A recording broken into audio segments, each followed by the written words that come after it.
To understand China, you have to look past the idea of a single uniform nation.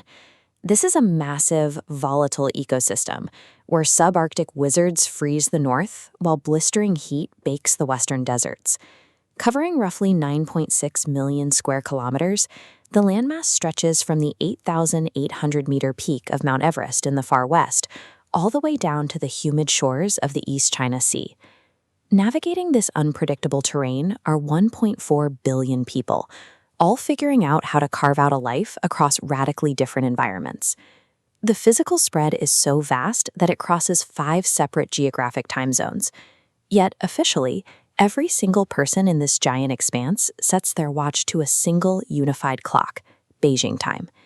If you want to understand how this population operates, you have to look at the ground they stand on. They are adapting to one of the most geographically divided landscapes on Earth.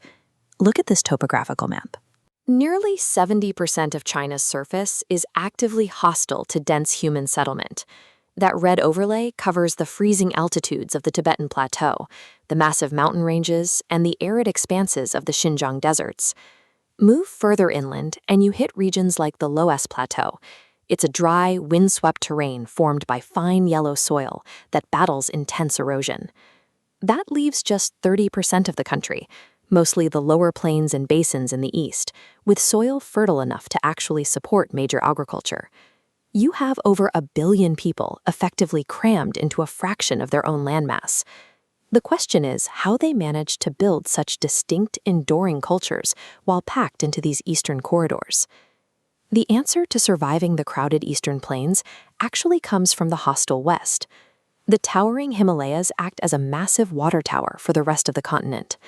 This high-altitude runoff feeds the Yangtze River. It flows out of the Tibetan highlands, winding roughly 6,300 kilometers to the East China Sea. Along the way, its physical power carves through deep, impassable rock formations, fanning out to provide vital water to the massive populations in the south. Up north, the Yellow River does the same job, but with a lot more violence.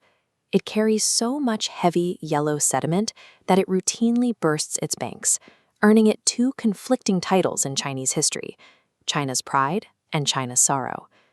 These 2 massive river systems operate as the engines of early civilization. They drew the blueprints for the country, dictating exactly where crops could grow and where cities could safely take root.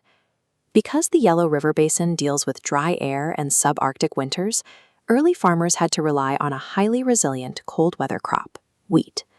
That agricultural necessity directly created northern Chinese cuisine. It is precisely the reason Beijing is famous for dense, calorie-heavy wheat dishes like steamed dumplings, thick, chewy noodles, and roasted Peking duck.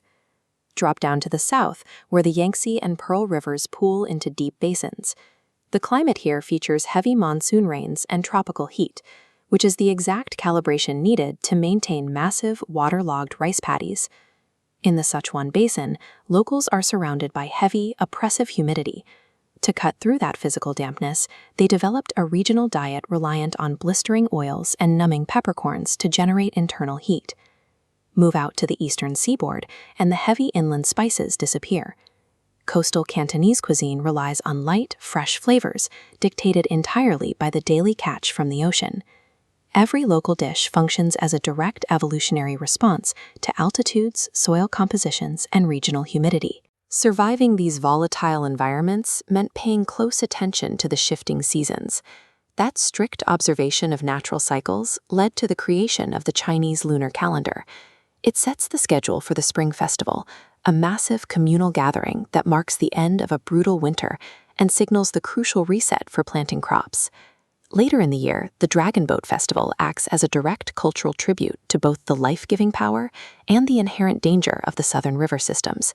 And by the time the Mid-Autumn Festival arrives, communities across the fertile eastern plains gather to celebrate a successful harvest and divide up the yields. These ancient traditions operate as survival mechanisms. They were built to bind communities together, ensuring cooperation against massive, unpredictable forces of nature. Today, China officially recognizes 56 distinct ethnic groups. Every single one of them has been culturally molded by their specific pocket of the landscape. Whether they are navigating frozen northern mountains or planting in humid southern basins, the terrain dictates their daily routines, clothing, and ancient architecture. Yet despite these stark physical differences, these diverse populations are entirely linked by a shared reliance on the exact same interconnected river networks. These mountains, rivers, and climate zones authored China's recipes, sculpted its traditions, and forged the resilience of 1 billion people.